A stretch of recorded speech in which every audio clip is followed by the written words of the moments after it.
Welcome to this week's edition of New York Now. I'm Dan Clark. New York has started a new war with the National Rifle Association. Attorney General Tish James filed a lawsuit this week to dissolve the gun lobby group.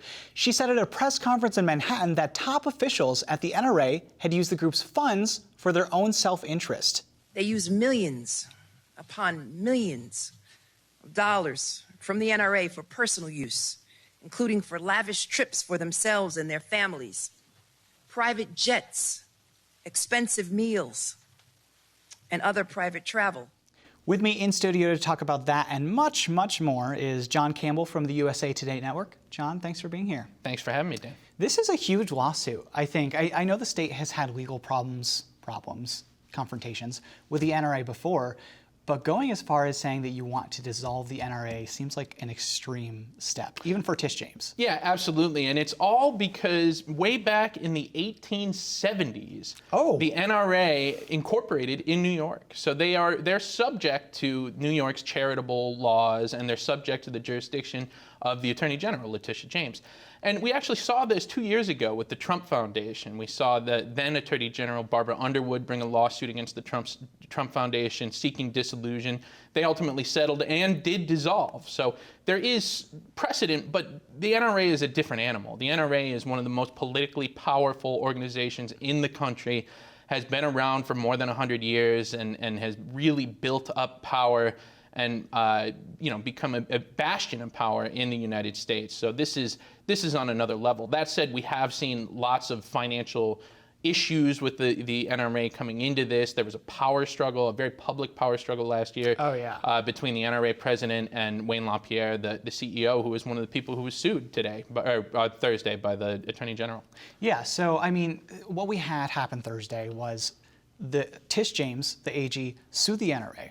And then the NRA countersued Tish James. Yeah. And so we have two of these lawsuits, and it just seems like a lot of hullabaloo. Well, and it seems very clear that this isn't going to be like the Trump Foundation situation 2 years ago. Yeah. The NRA is gearing up for a fight.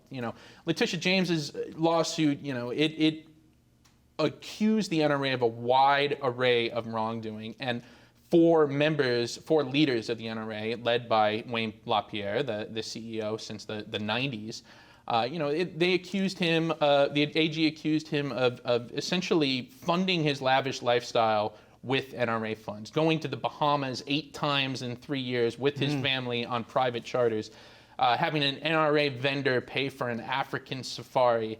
And then there's, various levels of fraud alleged here too, that, New York has very specific rules for what needs to be reported, who needs to sign off on it, and the Attorney General accused NRA of signing off on some fraudulent documents, essentially. The NRA is countersuing, essentially, and saying, well, Letitia James campaigned on the NRA and said she's going to take it to the NRA and she's going to take on the NRA, and they're using those statements from her campaign to kind of allege that the Attorney General's office is infringing on the NRA's First Amendment rights. This is so interesting to me because as a reporter in a previous job to this one, I covered the NRA's lawsuit against the state, which was filed a few years ago.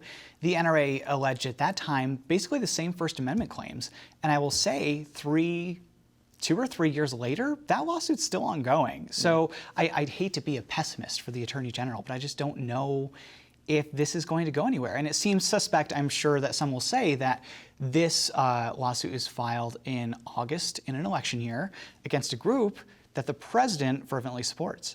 Well, it's something that has been on the Attorney General's agenda for some time. Oh, for sure. The NRA does claim that this is a presidential year, and of course you could have set your watch to it that they would have the Attorney General's office is going to come out. But this very clearly seems like it is going to be a lengthy legal battle. It's not something that's going to be cleared up in the coming months even. I mean, this could be something that takes years if the NRA fights it, and by all intention, or by all all appearances on Thursday, it seems that the NRA is going to fight it. Switching gears, we have the first hearing on the state's handling of nursing homes during COVID-19 this week.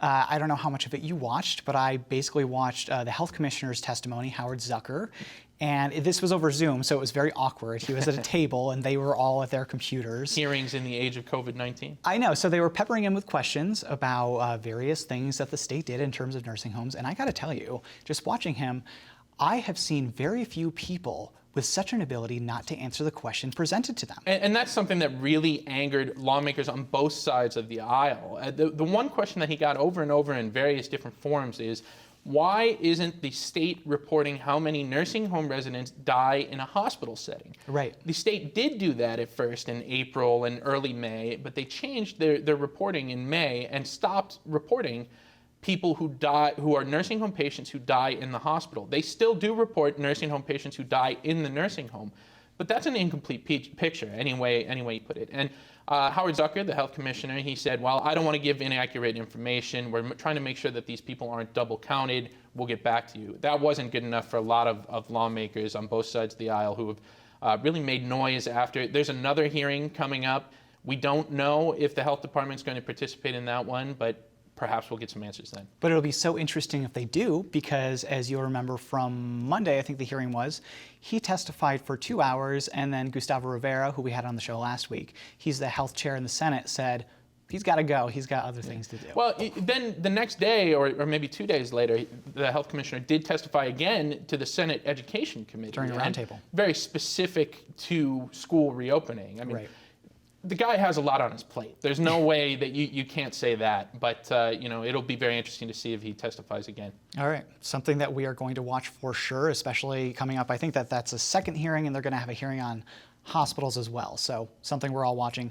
John Campbell from the USA Today Network, thanks for being here. Thanks for having me.